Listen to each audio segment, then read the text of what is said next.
Good afternoon, good evening, everyone. Welcome to our virtual lecture series entitled Discover Ukraine, History, Culture and Its People. It's my great pleasure to say that this is our 5th lecture already.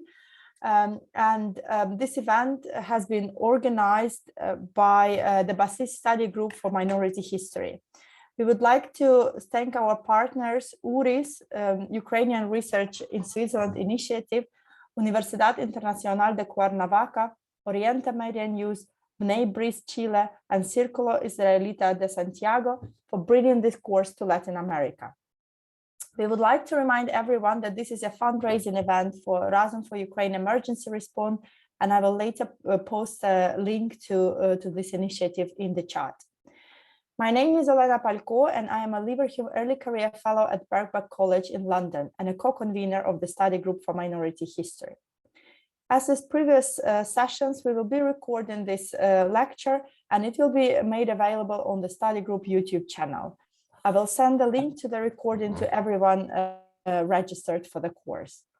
We would kindly ask you to either keep your questions to the end of the lecture or send them directly to me, to Study Group for Minority History.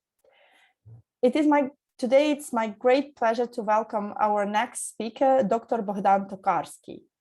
Bohdan is a senior research fellow at the Institute for Slavic Studies at the University of Potsdam in Germany. He completed his doctoral dissertation on the Soviet Ukrainian dissident poet Vasil Stus as a Gates Cambridge Scholar at the University of Cambridge, where he also taught as an affiliated lecturer in Ukrainian studies. He is a literary scholar specializing in Ukrainian studies, in particular Ukraine's 20th century and contemporary literature, with a research interest in the intersection between poetry, philosophy, and psychology. He is also part of U-Team project based at the University of Potsdam. Today's presentation is entitled The Adc of Ukrainian Literature, Resilience, Diversity, Tradition. Thank you, Bogdan, very much for joining us today. The floor is yours. Hello, everyone. And in the first place, big thanks to Olena Palko and Manuel Faras for organizing this brilliant and necessary lecture series. I appreciate the chance to share some of my thoughts about Ukrainian literature today and to be part of this course. Within 40 minutes, one can barely scratch the surface, of course, and my goal today is quite modest. It is to do an introduction, admittedly subjective, limited, and quite specific to Ukrainian literature, and also try and reflect on its history and present. I would also like to bring into sharper focus some of the salient aspects that I find of great significance, especially at these times. On May the 8th, 2022, this year, that is just a couple of days ago, the Russian targeted missile strike destroyed the museum of Grigory Skovoroda. Skovoroda is an eminent 18th century Ukrainian poet and thinker, one of the most prominent Ukrainian philosophers, and a towering figure of the Ukrainian High Baroque. What happened with the Museum of Skovoroda is truly heart-wrenching. And indeed, this crime is already on the indictment list next to the dozens of other annihilated and damaged landmarks of Ukrainian cultural heritage, annihilated and destroyed by the Russian troops. But here is the question: what danger or what threat does an 18th century Baroque philosopher pose to Putin's regime? In this lecture, I will try and address this question and to find possible answers to it. And indeed, the Baroque is going to be the linchpin of this lecture tonight. And we're going to talk about what preceded it and the impact it has had. So it will be at the center. But let us start from the beginning. And indeed, the question is, where does Ukrainian literature begin? These days, Ukraine is firmly associated with the ongoing war that is taking people's lives and that is destroying cities and Ukrainian cultural heritage. So this association, this firm association couldn't be otherwise. But at the same time, the literature, Ukrainian literature that has been translated, that has got beyond Ukrainian borders, have been mostly the literature created since the beginning of the war in 2014, or since the independence, the proclamation of independence of Ukraine in 1991. So given that these works have mostly been translated, this might create an impression, indeed a wrong impression, that Ukrainian literature is so young, some 30 years old. But of course, it is very instructive and crucially important, especially these days, to look at the events unfolding before our eyes in a much broader perspective, to understand their reasons and also to understand what's at stake. And for that, I would like to invite us to go back not to 1991, the year when Ukraine gained independence, but to 991, where one can indeed trace the origins of what was going to bring Ukrainian literature eventually. Disentangling the medieval origins is precisely where the problems start to accumulate, and precisely where one of the major reasons of why this war is happening lies. Let us start by looking at the very language that we use. And here I couldn't emphasize more the importance of distinguishing between two not unrelated, but still very different notions, namely those of Rus and Russian. Indeed, many languages do not distinguish between those two notions. Rus, mostly referred to as Kievan Rus, is this huge Eastern Slav polity that existed from the 9th to the 13th century in the territory of the present-day East Slavic nations, Belarus, Ukraine, and Russia. Initially, for 2 or 3 centuries, the center of Rus was in Kyiv, but gradually, starting from the 12th century, it started to shift politically and in a sense culturally as well. On the one hand, westward to Galicia-Volhynia, and on the other hand, northward to Vladimir Suzdal in the territory of present-day Russia. And Galicia-Volhynia is the place that encompassed the greatest parts of present-day Ukrainian territories. Rus was a very decentralized entity with multiple identities in the making, starting from Slavic tribal identities, really dispersed, to more consolidated, as it were, regional identities eventually. Those that were especially united around such big cities as let's say, Kyiv or Polotsk or Novgorod or Vladimir, like I mentioned a second ago. At this point, let me put up the presentation so that you could visually imagine it a bit easier. This is the Skovoroda Museum before the strike, just a couple of days ago, and afterwards. This is an image of Skovoroda on a 500 banknote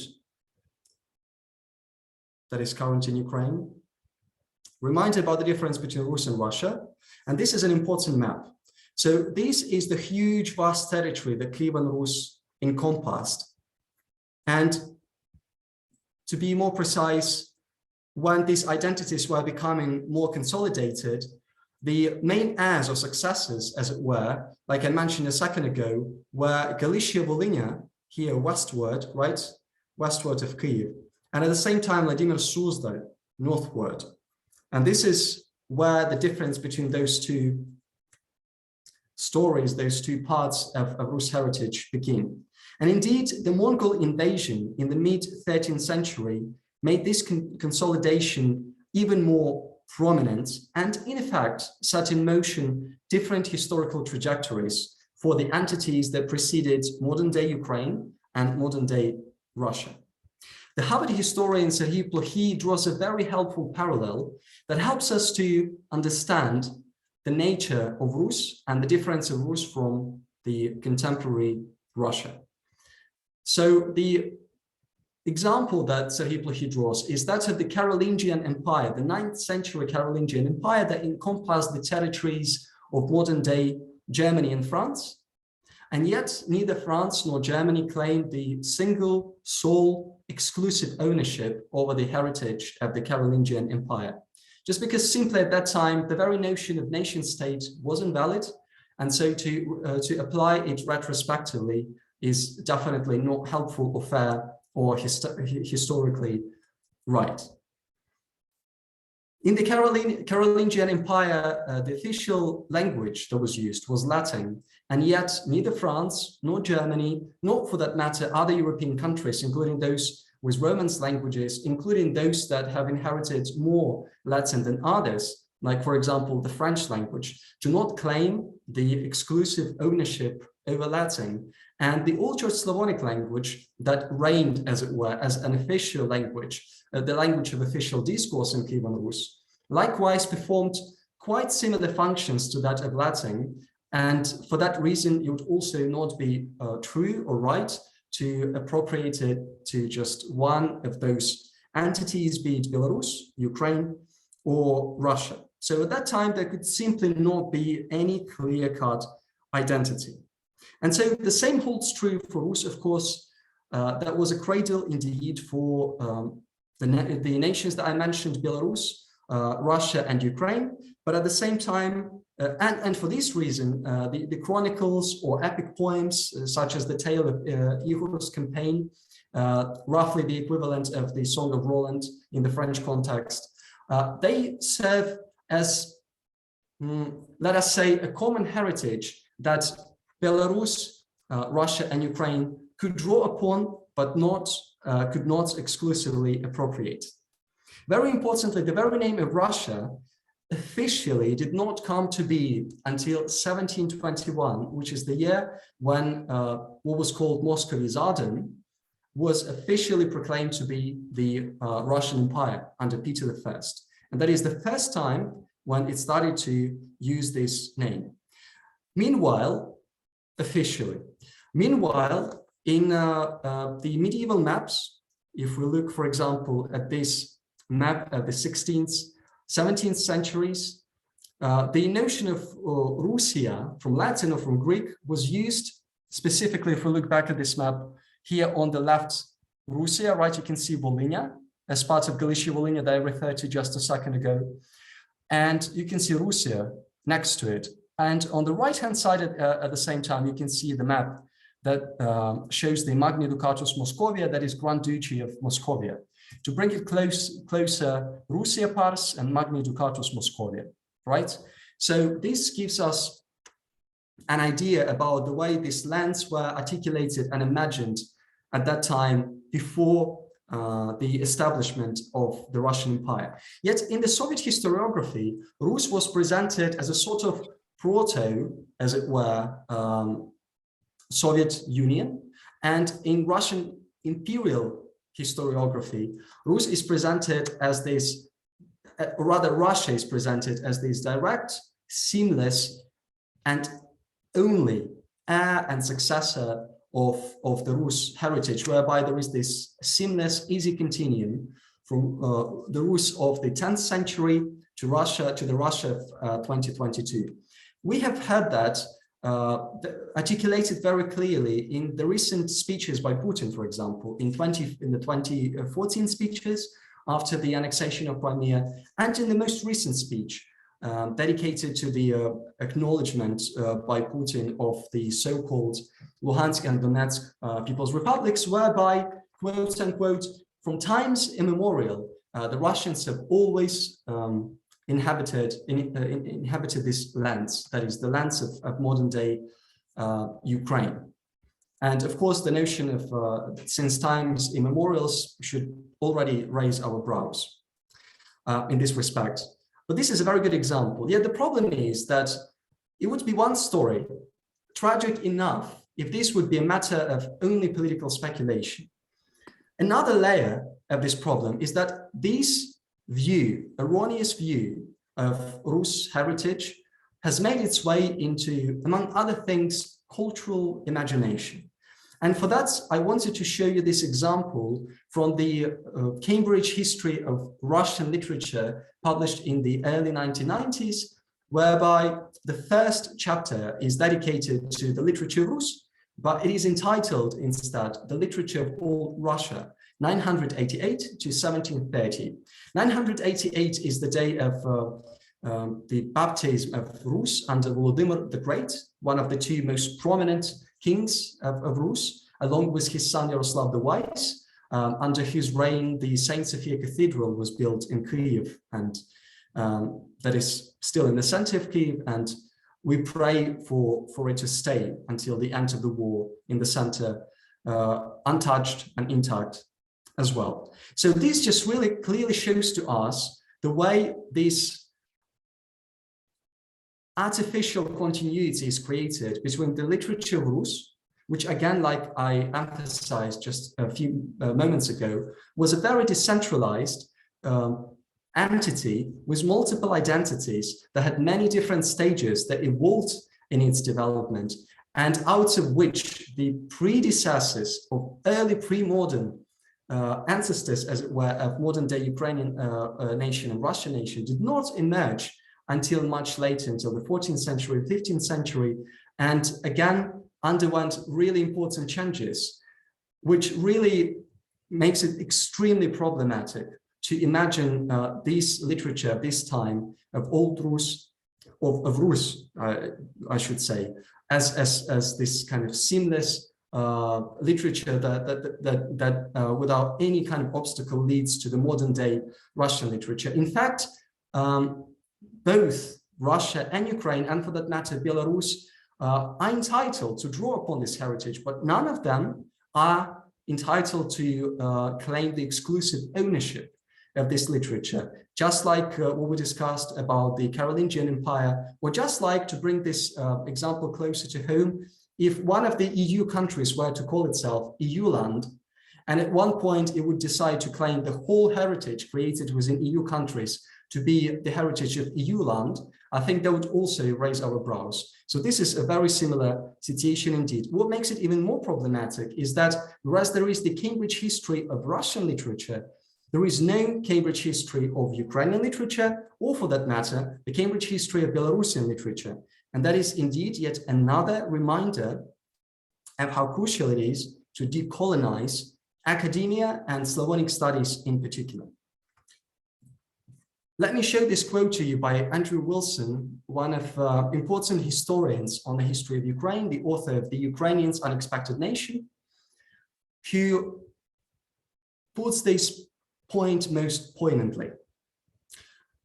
This is not just an academic problem, Andrew Wilson says. Until the equation of Rus and Russia is no longer universal, modern-day Russians are bound to suffer an existential blackout whenever they are confronted with Ukrainian historiography. They will also have a distorted understanding of their own national origins. Most importantly, however, they will continue to find it difficult to engage with the political reality of an independent Ukrainian state.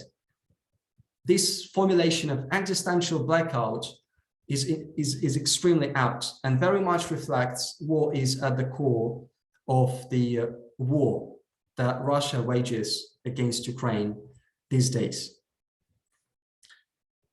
Rus literature was not specifically Russian literature. Neither was it specifically Ukrainian literature.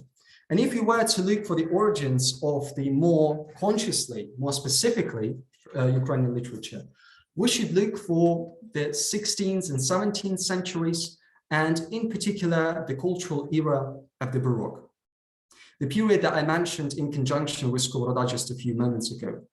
The Baroque in the lens of contemporary Ukraine, which came to this lens mostly through Poland, starts in the early 17th century and arguably reaches its high point precisely in the works of Hrigorij Skovoroda.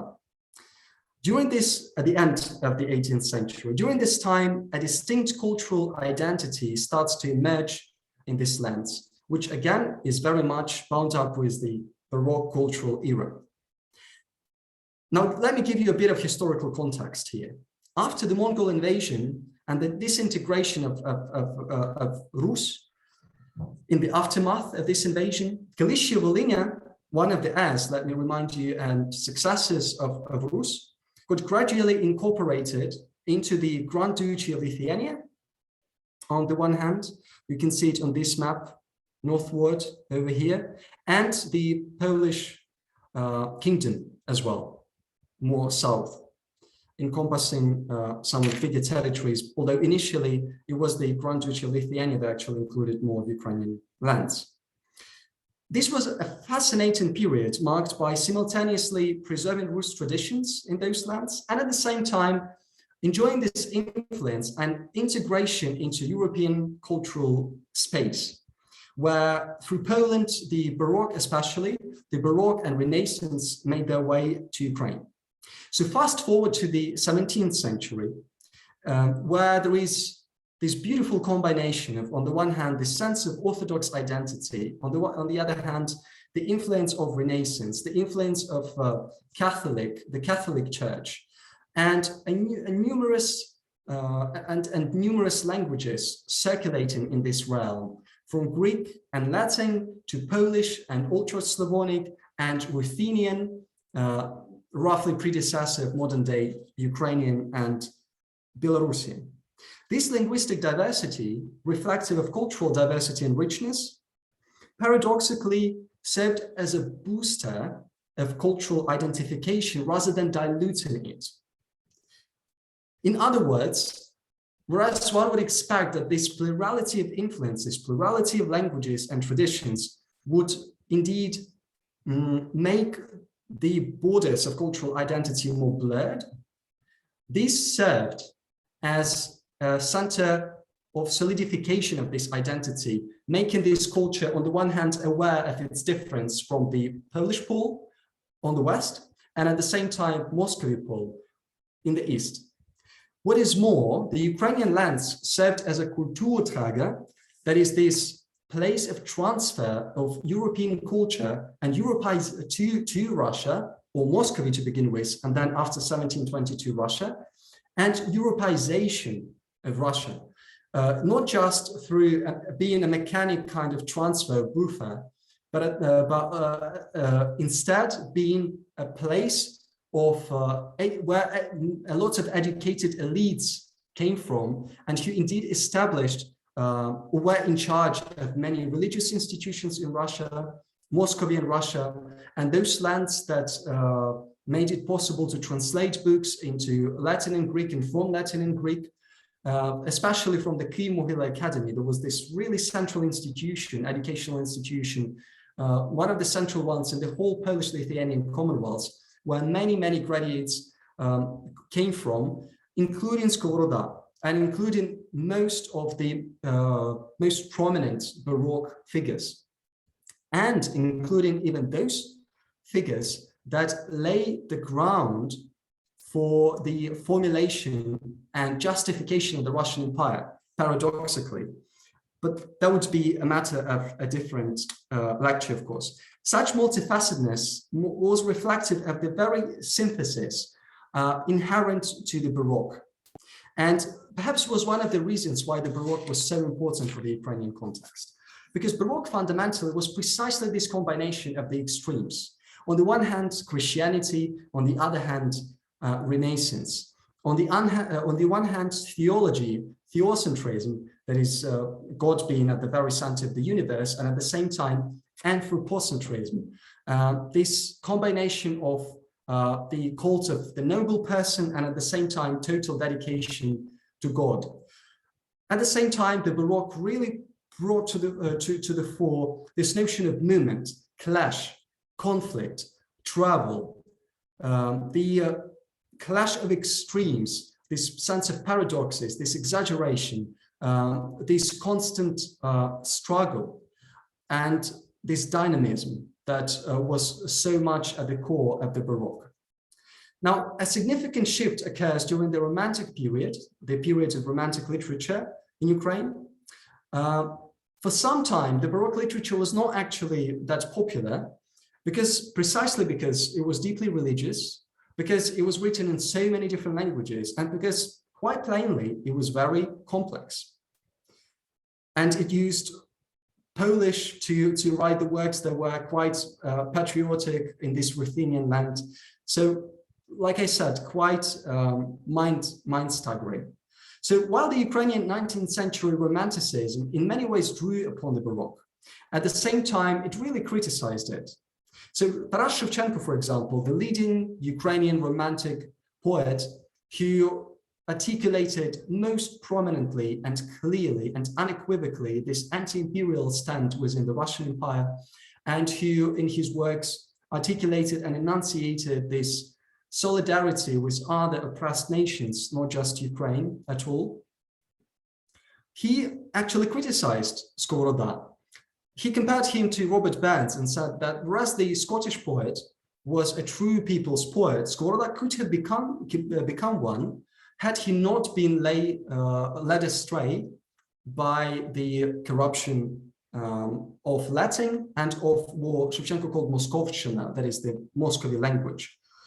And the Baroque was the culture of the educated elites, of people like Skovoroda, who even in their letters wrote their letters in Greek and Latin. Shevchenko's time was a different time, and Romanticism instead focused on the people. It sought to articulate national identity, and it prioritized the Ukrainian language. And even though Skovoroda died in 1794 and Shevchenko was born in 1814, so just a few years were between them, nonetheless, they, one could say, lived in totally different worlds. Whereas Skovoroda was born to a Cossack family and gained his education, received his education at the Kiev-Mohyla Collegium, later Academy, Shevchenko was born a serf, and later his freedom was bought, and he was eventually, for his writing and for his works, arrested and exiled for a good decade of years in Central Asia. And shortly after Shevchenko's death, the publication of works in the Ukrainian language were banned in the Russian Empire. The publication of entire corpus of works and any works of the Ukrainian language were banned from being published in the Russian Empire. Yet in the 1920s, during the period of time of the Ukrainian Soviet modernism, this sense of the importance of the Baroque comes to the fore again, and does so yet again during the 1960s time, during Khrushchev's thaw. Just going to have a look at the time as well, not to be taken away and to make sure that we still have some time for Q&A session. So this influence of the Baroque could really be felt in the Ukrainian 1920s Ukrainian Soviet modernism, and then later during the 1960s and 70s, when relative liberalization was possible under Khrushchev's thaw, and then later during the neo-Stalinist policies of the Brezhnev regime.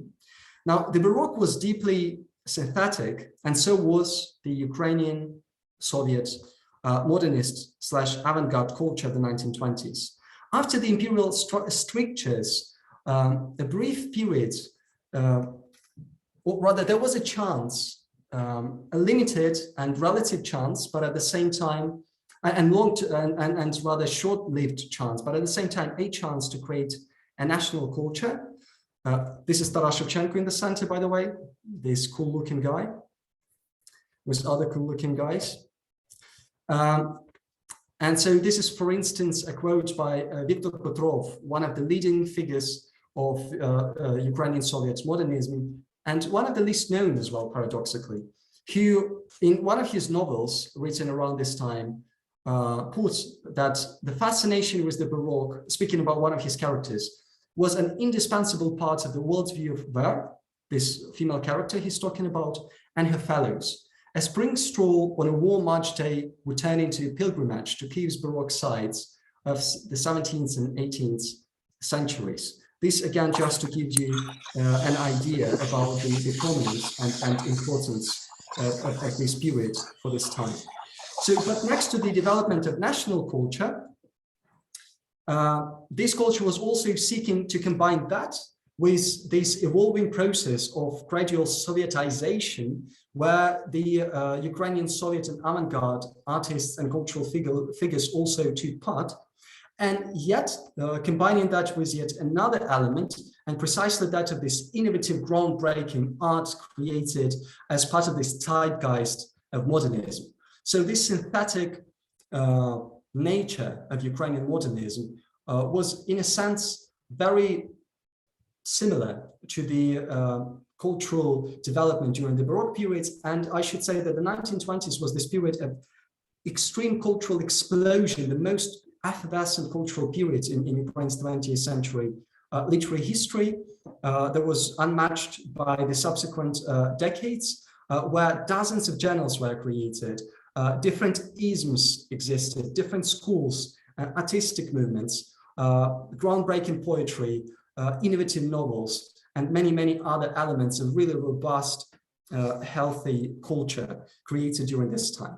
Let me draw just a couple of examples to show you what immense influence the Baroque had on Ukrainian Soviet modernism, that instead of perhaps following Harold Bloom's notion of anxiety of influence, instead proudly embraced this Baroque tradition because it saw this kind of continent of culture to draw upon and to build its own innovative achievements. In other words, to feel this ground from which to spring to these innovative heights, if you will. First example is about Mikhail Semenko, the leader of Ukrainian futurists, who referred to himself in one of his poems, "I futurist, I antiquar," both a futurist and an antiquary. Let me compare his works with the works of Ivan Velichkovsky, a Baroque figure of the 17th century. They might seem to be worlds apart, but in fact, Semenko, being a futurist who supposedly should totally reject anything that came before him and purely look towards the future, drew upon Velichkovsky's works explicitly, directly, and extensively.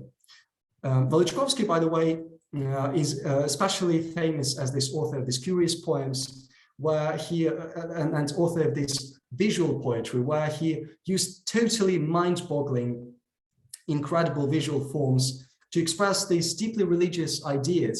But for that, he was called actually a futurist, a 17th century futurist, a very apt description, I would say. So this is a poem by Ivan Velichkovsky called Chornohranisty, that is four-faceted, we could say, or with four dimensions, whereby you can read this poem in any row or in any vertical line, in any horizontal or vertical line, and they all make sense, whichever way you read it. All these lines make sense, and they all have to do with this relationship between the mother of Christ and Christ. And here you can see rough translation, because of course it is inflective language with cases, so it would be impossible to convey it perfectly for it to make sense.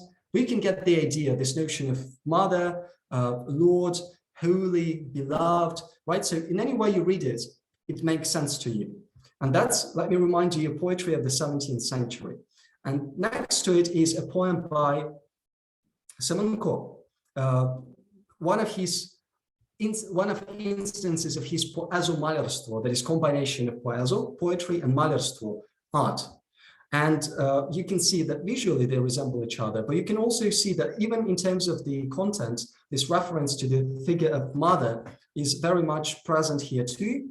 And here, of course, because the futurism of the 20th century is different to the futurism of the 17th century, here this combination of low and high as it were, artistic forms and ideas and worlds is very much present in Semenko's work.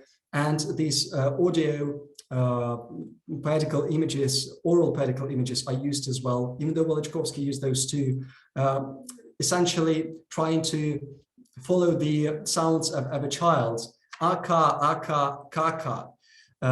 So showing this other aspect of motherhood in the relationship with the child.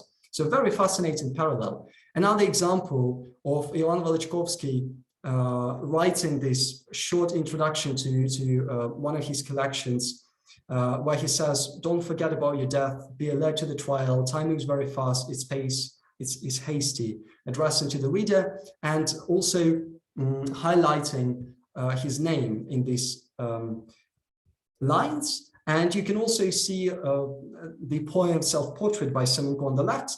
I realize that many of you might not be able to read the Cyrillic letters, but essentially it's the play, the only letters and words that are used in this poem on the left by Semenko are the different forms of his name.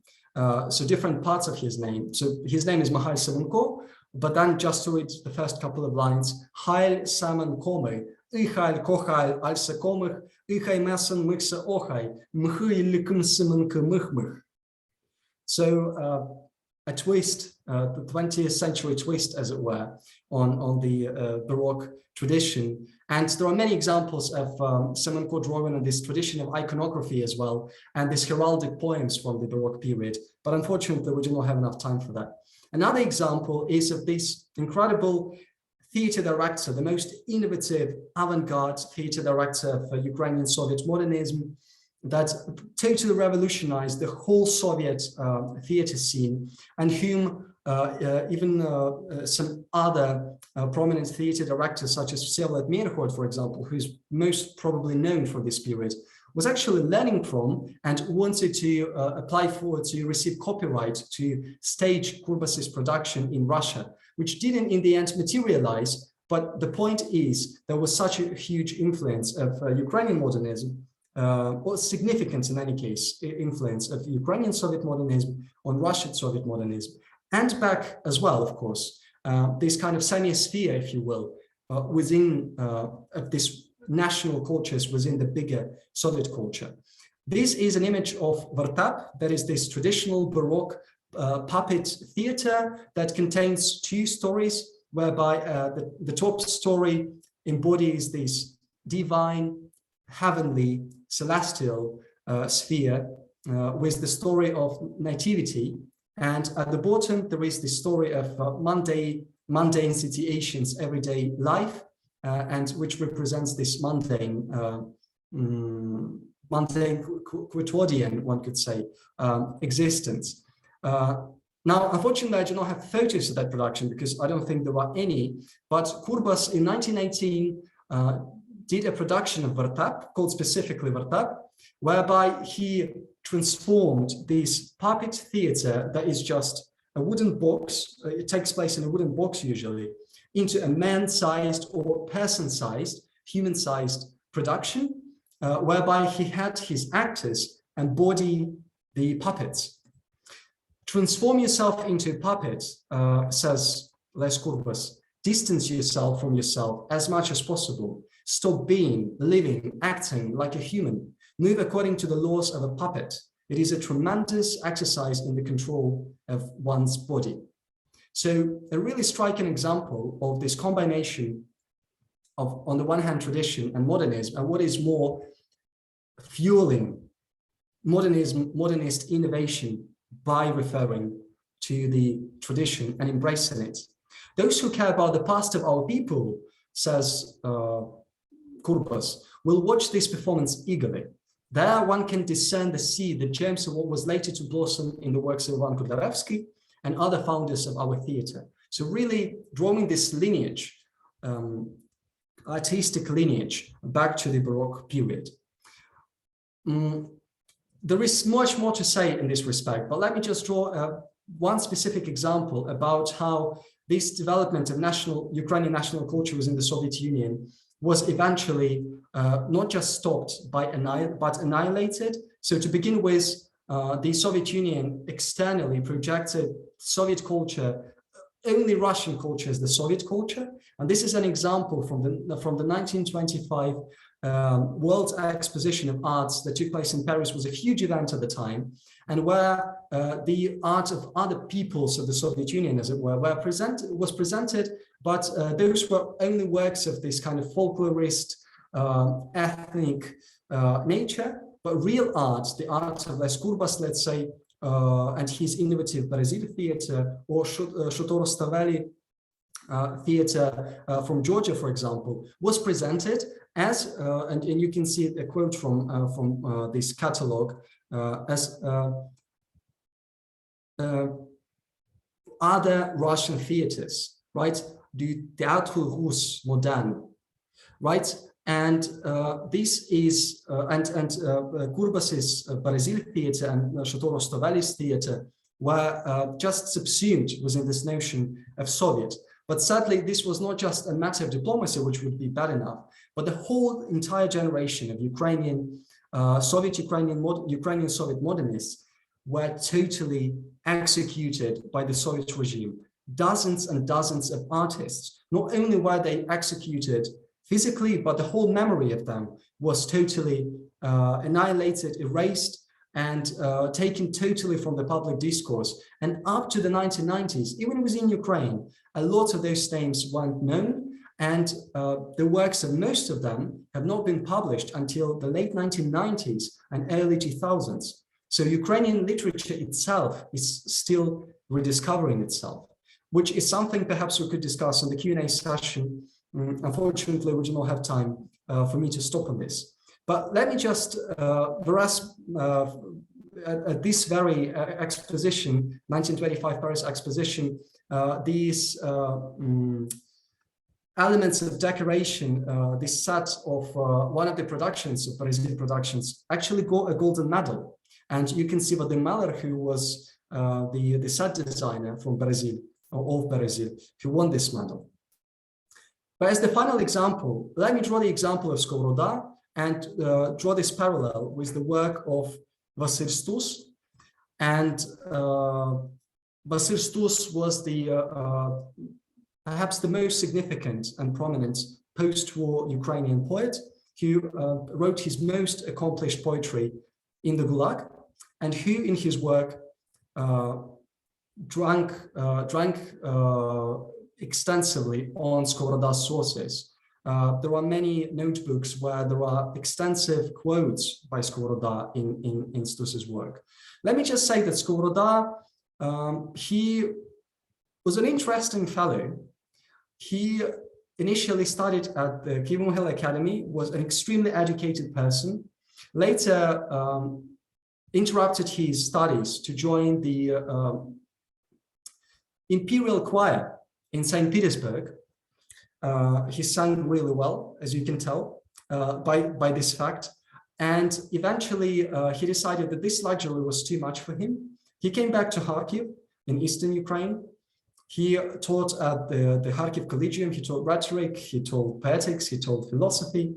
But because of his unorthodox views and this desire not to succumb to any normative orthodox idea and imagination, he left this place, or was even expelled from this place, and he started to lead this life as a simple life of monastic simplicity, we could say, and just wandering from one village to another, staying with his friends, and articulating and writing his ideas about freedom, about how to reach happiness, and about the fact that to reach happiness, you need to know your true self. One of his main works is called Narcissus, or Know Thyself. And this idea of knowing thyself was absolutely central for Skovroda. Now, Skovroda is mostly considered to be this apolitical philosopher, and to a great extent he was, except that, of course, the ideas that were so central to his work cannot be apolitical by their very nature. The ideas of freedom, the ideas of being true to your own self and the search for this self, and the ideas of honest death and crystal clear conscience when one approaches their death. And all these ideas, this search for authenticity, deeply influenced Vasil Stus, who wrote in the Gulag a poem like this. It seems to me that it is not I who lives, but someone else who lives for me in the world in my image. No eyes, no ears, no hands, no legs, no mouth. Alienated in one's own body and a fragment of pain and self-enclosed, hanging in the obscure darkness. Having been born, you have only become flattened, not having become attached to your body. You have not reached your flesh. You're a mere traveler of the between worlds. You move at the bottom of someone else's existence. It would take us a good couple of lectures to give detailed interpretation of this poem, but the point here is that it is precisely in this direction of the search for authenticity, this distance from one's own body as the distance from one's own true self, this search for the real core self, whereby there is this image that perhaps someone else exists in your body, not yourself, nor you yourself. Where is you? Where is the real you? And this is the kind of poetry that was created in the Gulag, and this is the kind of poetry that was inspired by the work of Hrigorij Skovoroda. And as the very final note, let me finish on a positive note. So it is quite paradoxical what happened with the Museum of Skovoroda. Like I said at the beginning of the lecture, it really shatters, especially Ukrainians and everyone else who knows about the works of Skovoroda, to the very core. What happened with the museum? Real crime that will, of course, be punished. But at the same time, what cannot but surprise is that the Russian soldiers do not know, and why would they know, actually, what every kid in Ukraine probably knows, which is the words that are engraved on the tombstone, on the gravestone of Skovoroda's. And namely the words, Skovoroda's words, that the world was trying to capture or catch me, but it didn't succeed. Why the Russian troops imagined that they could succeed at capturing Skovoroda? I have no idea. Symbolically, Skovoroda's, the rest of the museum was totally destroyed, as you can see in the photo. His statue, his monument, stayed intact, which I think is quite eloquent and, like I said, symbolic. What is more, because of this event, Skovoroda and his work have made the headlines in CNN and Reuters and other leading Western media outlets. And Skovoroda has finally received the attention that he has always deserved the whole way through, which means that this year's celebration of Skovoroda's 300th anniversary since his birth in 1722 will be extremely special, not just in Ukraine, but beyond Ukraine, the rest of the world, where Skovoroda and his work is much better known now. Thank you so much for your attention. I'm sure there might be many questions. There are many aspects that I didn't get to, just didn't have the time to cover, but I hope there will be a chance to discuss those in our Q&A as well. Thank you.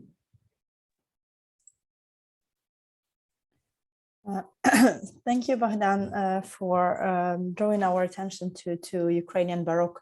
Indeed, it's a very special and significant period, which I myself did not really think about the parallels and, you know, the kind of how important it was in the works of the 20th century. We are now starting with the Q&A. So if anyone wants to ask questions directly, please just unmute yourself. We have a few questions already in the audience. Maybe to start with, there were two questions asking for your recommendation, actually more broadly, about Ukrainian literature.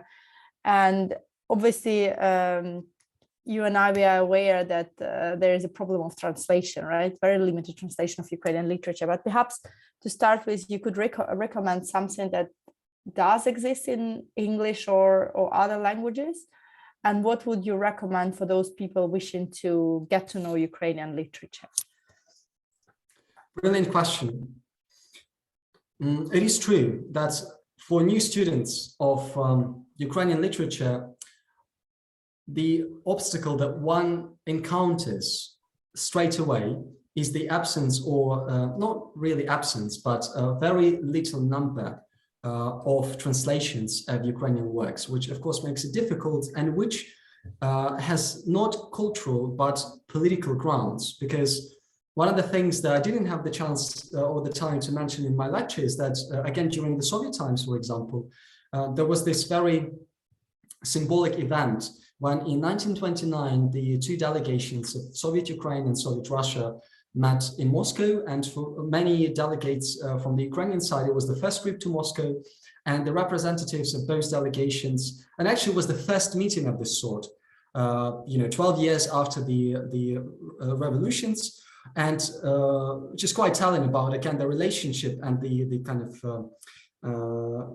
fault lines within the Soviet body politic and cultural sphere.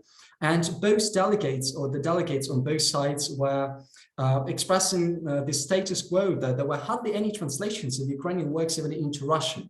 And like I mentioned earlier, because these works or works of Ukrainian literature, Ukrainian culture did not reach beyond Soviet border, which to a great extent was the specific deliberate Soviet cultural policy, they did not get translated. And for this reason, many of the works, or most of the works of Ukrainian modernism, for example, have still not been translated, which of course is a great loss, because if those translations had already existed, I think there would have been much less chance for this war to happen, because there was a lot of warning about the Soviet system and about many of the events that we're witnessing now. So that's just to give you a bigger picture about why there are so few translations. But in terms of the specific recommendations I would have, there are still quite a few. And recently, especially, there have been many works that have been translated into English, but also into other European languages. Well, just off the top of my head, I've been talking a lot about the Baroque. I would very much recommend, and also what is very good about this course is that usually the course organizers sent the list of recommended literature, and I will definitely include those books that I think would be great for you to read as at least as a starting point. But just off the top of my head to mention that straight away, in terms of the history of Ukrainian literature as a textbook, if you will, in particular, especially a great chapter on the Ukrainian Baroque, I couldn't recommend more the history of Ukrainian literature by Dmytro Chizhevsky. And there is a great chapter on the Ukrainian Baroque. It has been translated into English. As far as, for example, the period of modernism is concerned, I think there have been most actually translations, but not enough.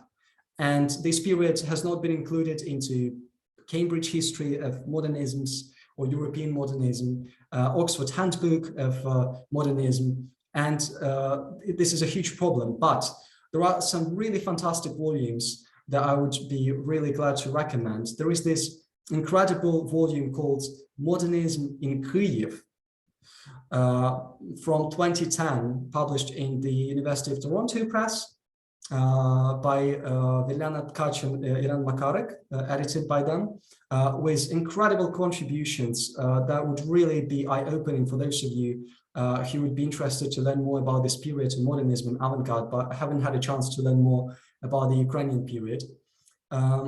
And there is also the work by Miroslav Shkandriy about the Ukrainian avant-garde in the 1910s and 1930s that came out just a few years ago.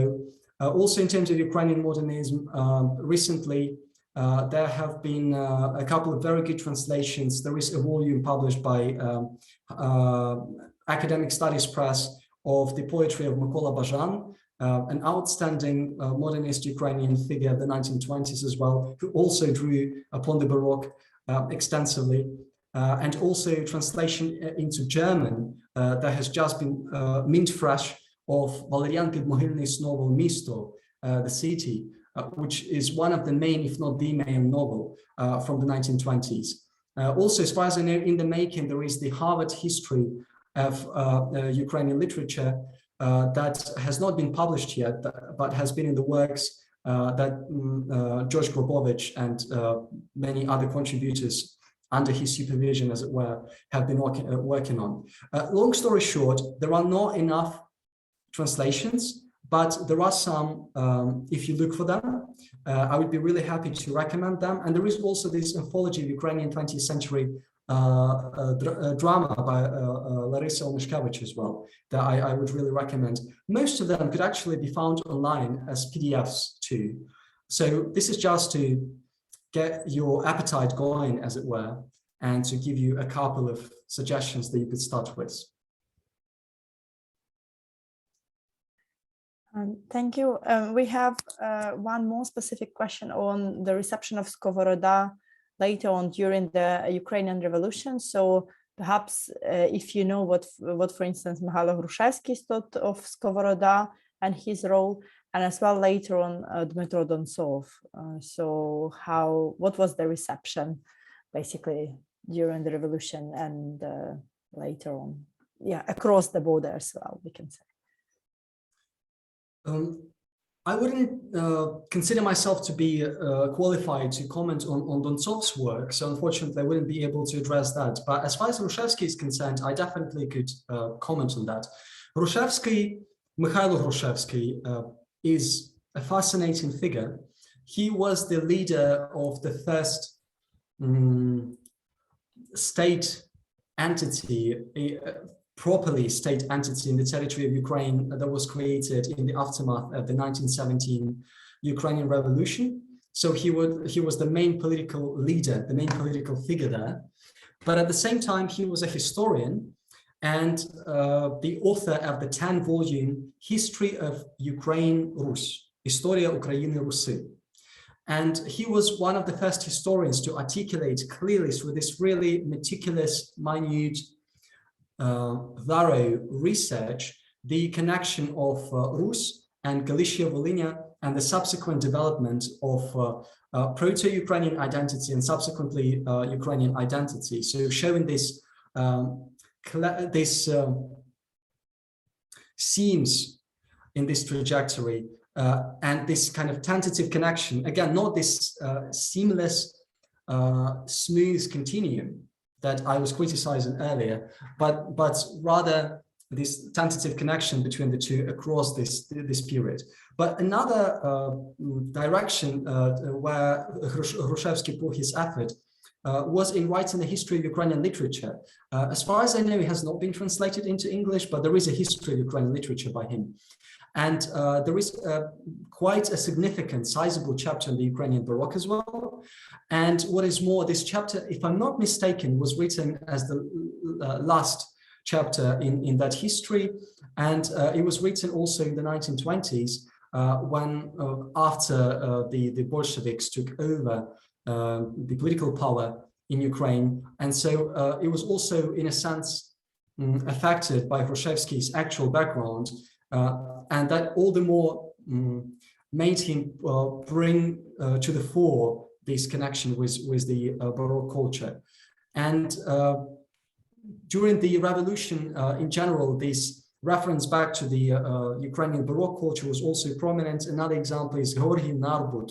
He was this outstanding artist. He was an artist, full stop, but also someone who drew a lot of official kind of symbols that were to become part, some of which were to become part of the state symbols. So he was very much incorporated into the creation of state symbols as well. And he was very much influenced by the Baroque culture in his art as well. So this is just an example straight during the revolution and straight after the revolution of where the Baroque was possible.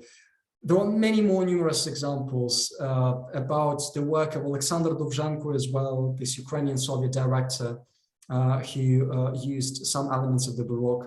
Really, if we were to just dig deeper about how crucial this period was for the revolution in 1917 and then subsequently in the 1920s and 30s, we would be really staggered by the immensity of this impact. Thank you. So we have one question about Gogol.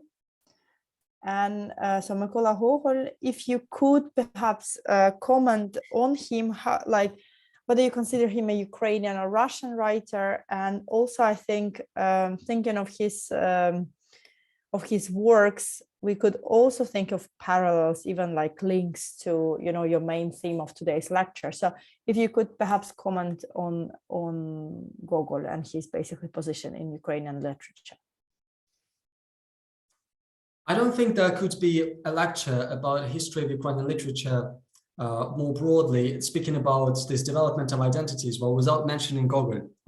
So I'm very grateful for this question.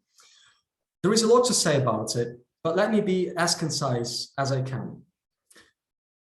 So I mentioned that a great shift happened during the Romantic period in Ukrainian literature. It was a Romantic period, not just in the Ukrainian literature, of course, it was the same in the Russian literature too. And it is quite striking what a big difference a decade made, or a couple of decades, between the 1820s and the 1840s.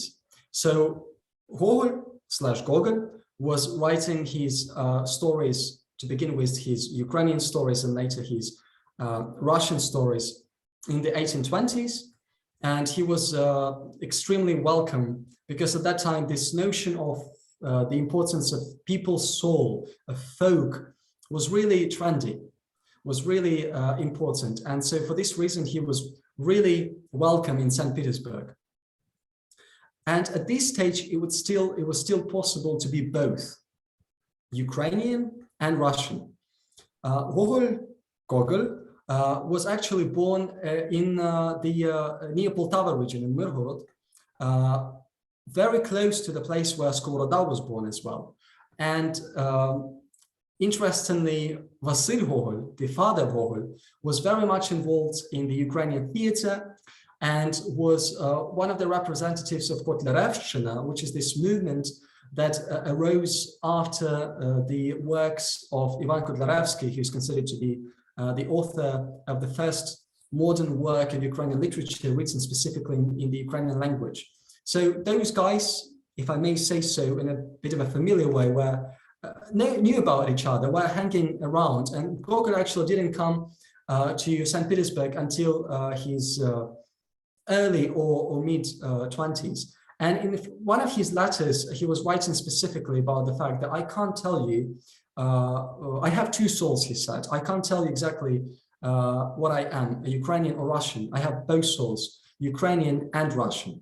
And as sometimes scholars put it, in his Ukrainian stories, or that time it was called Little Russian stories, Gogol invented Ukraine, and then he went on to invent Russia. And I think that is a very apt and quite precise formulation of what happened. And Gogol, I should say, also was extremely aware of the market and of the audience. And I think that he was one of those writers who were very attentive to what was trendy at that time as well. And really interestingly, again, even when he was writing these novels, inventing like Mертвые души, Dead Souls, inventing, as it were, Russia, he was doing that mostly not in Russia, but in some health resorts in places like Italy. And whereas initially it was perceived as this glorification of the Russian Empire, actually so much of it was about really deep criticism of that. So my answer would be that Gogol is a Ukrainian Russian writer, that we cannot and should not claim this single exclusive identity because of the kind of person he was and because of the kind of times those were. Whereas he was a person of both. Shevchenko, people like Shevchenko, were people the kind of either or, writing only in the Ukrainian language, even though Shevchenko himself wrote his diary at some point in the Russian language as well. So, and of course, Gogol has had a really huge impact on both Ukrainian literature and Russian literature. So I would say keeping this complex picture of him would probably be most true to Gogol/Gogol. Thank you. The next question is also a more broad question. If you could perhaps comment on the interaction in terms of influences between Ukrainian literature and the literature produced in the rest of Europe throughout history. You mentioned a little bit about the, kind of the relationship between Ukrainian and Russian literature in the 1920s, but maybe if we look west rather than east, if you could perhaps just comment on that a little bit. Yeah, it would be fantastic to organize a series of lectures to cover that question alone. But it is a brilliant question precisely because it helps us to bring to the fore this very important understanding that Ukrainian history and literature over these long centuries has had huge and very intimate contacts with very many contexts. So I mentioned that somewhere in the 13th century, this process of the integration of Rus lands started into the Grand Duchy of Lithuania and the Kingdom of Poland as well. That eventually became the Polish-Lithuanian Commonwealth, and that's especially through Poland, these influences from Europe came. So, for example, the Baroque that I spoke about was one of the many examples. But then subsequently, many parts of Ukrainian territory were parts of other political entities over these centuries, be it Romania or Poland or Germany or Austro-Hungarian Empire. And of course, so especially if we're talking exactly like Olena said, the western part of Ukraine, this influence is immense. And this is another aspect that is extremely important, especially has always been, but is very important for the direct for the discovery of Ukrainian literature nowadays. Just to give you one example, in September last year, I went to this incredible festival called Meridian Chernovets. I think it was the 10th year that this festival was organized. And the idea of this festival is precisely to show this multilingual, multicultural spirit and history and legacy of this city in the region of Bukovina in southern western parts of Ukraine. And when you walk on this main central street, which nowadays is called the street of Olga Kobylanska, you see different cultural houses there. And when you, different cultural houses like Romanian cultural house, German cultural house, Jewish cultural house, then you walk a bit further away from the center, you see some monuments or some plaques on the houses, or when you go to the Jewish cemetery there, you see the names of Augusta Kochanowska, you see the names of Aliza Steinbach, this incredible Yiddish author of really fantastic fables. You will, of course, go to this house of Paul Celan, who was born just a few hundred meters away from the central street. And I actually have a photo that I took of that house, but perhaps we do not have time for that.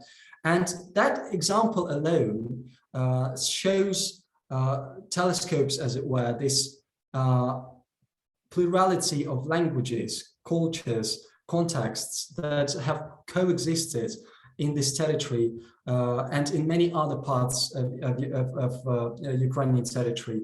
And it is extremely important to embrace this richness. And of course, Chernivtsi or Chernovets is one of many, many examples of how this discovery is absolutely urgent these days as well. Thank you. And perhaps the last question is on the association between Rus and Russia that you've mentioned. So the question is the direct association between Rus and Russia to a certain extent dismantled in how Eastern European history is now being taught outside of Russia and Ukraine? Or do you think there is a chance for nuance in this direct association? Or are academic structures too fixed to embark on change? This is a great question that brings into relief the problem that I mentioned a bit earlier, which is that this conflation of Rus and Russia is a matter not of political speculation, but of cultural imagination, like I said, but also, of course, like we saw through this example of the Cambridge history of Russian literature, it has made its way into academia. And I'm very grateful for this question because it reminds us of how within academia, these very rigid structures exist that in a sense do not even allow an entry into, say, Slavonic studies of the study of Belarus or study of Ukraine or Czech studies, for instance. So even the structures function in such a way that they create this barrier, they create this filter. And this is precisely why it is important for us to decolonize this curriculum and this approach.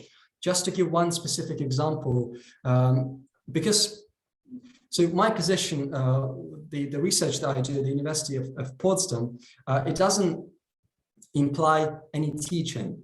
And I wasn't planning to teach, but of course the situation with the war, the full-blown war, Russia's war against Ukraine that erupted on the 22nd of February, didn't leave any other choice but to do a course, because there have hardly been any courses in Ukrainian literature, or very few courses in any case at the University of Potsdam. And that is sadly the case for the vast majority of the universities in Germany and in Switzerland and in many other countries across Europe, and to a huge extent because there are just even no experts who would speak these languages, who would have the right kind of knowledge, and even students cannot graduate.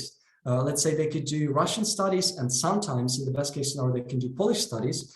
But for Ukrainian studies, you wouldn't be able to graduate. So it is disincentivized, as it were, in this very pragmatic, very clear, immediate, pragmatic way that the students aren't as interested. And this question just really reminds us of the importance of changing the very structures that have made this very ignorant conflation of Rus and Russia possible in the first place. There's just one, I think, comment in the chat. Yeah, that in Italy, we would study Eastern Europe only once the Austro-Hungarian and the Russian Empire were formed. So, yeah, indeed, there is some kind of a bit of a disbalance or imbalance. Thank you. Sorry, do you see, Bohdan, do you see the chat? There is another perhaps comment. Yes, I'm very grateful to Mariusz for the great questions and comments. So what you just said about multicultural, multilingual just made me think about how can Ukrainian studies or Ukrainian literature reclaim those writers who did not write in Ukrainian as Ukrainian writers? Or do we leave Celan to the Germans and keep seeing it as part of German literature? I would say this is a brilliant comment, and I would say that there is probably no easy answer, because, for example, the thing that I've been reflecting on recently is about the, let's say, Jewish writers who lived in the territory of Ukraine and who became victims of pogroms in the territory of Ukraine as well. But still, because a lot of time of their life was spent in Ukraine, should they be considered as part of Ukrainian literature? My instinctive response to this is, I think that wherever there is this link, this connection with the Ukrainian territory, Ukrainian history, it's in any case important to do this research into those connections and understand them better. And of course, really open canons to different literatures, not just confining them to a canon that prioritizes, let's say, the national kind of strand, but also making this canon into a very open-ended thing, which has been happening recently, which is very important. That's one of the greatest developments in Ukrainian literature. And of course, those questions are complex, but that is all the more the reason to address them. And Murray suggests another way to think about it as hyphenated literatures, hyphenated identities. Absolutely a very helpful approach, a very helpful paradigm that would help us to look at Yiddish language poets, whom we really do not know about most at all, and who did not write in Ukrainian and who are not part of any kind of Ukrainian canon. But at the same time, especially recently, there have been some fantastic initiatives showing actually how much of Yiddish writing there has been in Ukrainian territories. So I think this research and studying this encounter, these connections would enrich both Yiddish literature in this case and Ukrainian literature. And with Tselan, just as a final note, because it was 100th anniversary of Tselan's this year, again at this Meridian Chernovitz Poetry Festival, there was the presentation of the fantastic volume called Paul Celan 100, and it combines different contributions of authors from Germany, from Austria, from Ukraine, I think probably from Romania as well. And I think this is an example of how we could or should go about studying a personality or a writer, poetry of a writer such as Tselan's, because I don't think that any one aspect would exhaust the richness of his writing. And for this reason, I think that this kind of approach, as exemplified by this volume, perhaps would be the healthiest and the richest one. Thank you, Bohdan, for this fascinating talk, and thank you, the audience, for very lively discussion. I just wanted to remind everyone that our next lecture on next Wednesday will be by Boris Belge from the University of Basel, and it is entitled From Grain of Wheat to Gas Pipeline, Ukraine's Economy from the 18th to the 21st Century. And I'm very much looking forward to see you all there. Thank you so much, everyone, for your questions, and many, many thanks to the organizers of this brilliant, very important series. Thank you.